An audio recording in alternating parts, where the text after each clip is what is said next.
D P او ڈیرہ غازی خان سید علی کی زیر صدارت S D P O office city میں اہم کرائم میٹنگ کا انعقاد۔ ڈی پی او ڈیرہ غازی خان سید علی نے سٹی سب ڈویژن کے S D P O office میں کرائم میٹنگ کی صدارت کی، جس میں ایس ڈی پی او سٹی، متعلقہ تھانوں کے ایس ایچ اوز اور تفتیشی افسران نے شرکت کی۔ میٹنگ میں تھانہ جات کی کارکردگی، مقدمات کی بروقت تفتیش، عدالتوں میں چالان جمع کروانے کی شرح،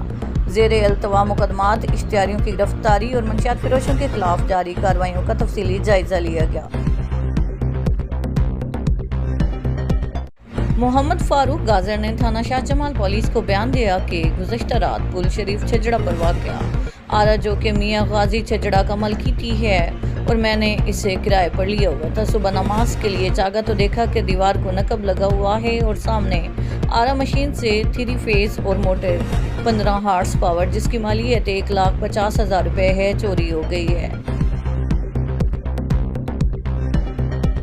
بھارتی جارحیت پر ڈیرہ غازی خان میں پاک فوج کے ساتھ اظہار یکجہتی کے لیے عظیم الشان ریلی کا انعقاد کیا گیا، جس کی قیادت ڈپٹی کمشنر محمد عثمان خالد، اراکین صوبائی اسمبلی سردار احمد خان لغاری، سردار صلاح الدین خان کوسہ، ڈی پی او سید علی نے کی۔ اس موقع پر مسلم لیگ نون کی مقامی قیادت میر مرزا طالپور، میاں سلطان محمود ڈایا، ملک ارشاد ظفر، طاہر مستوئی، عبدالحمید جلبانی سمیت سیاسی سماجی شخصیات، صدر بار عبدالغنی کوسہ کی قیادت میں وکلاء، سول سوسائٹی، ڈویژنل و ضلعی افسران اور زندگی کے ہر شعبہ سے تعلق رکھنے والے مرد و خواتین شریک تھے۔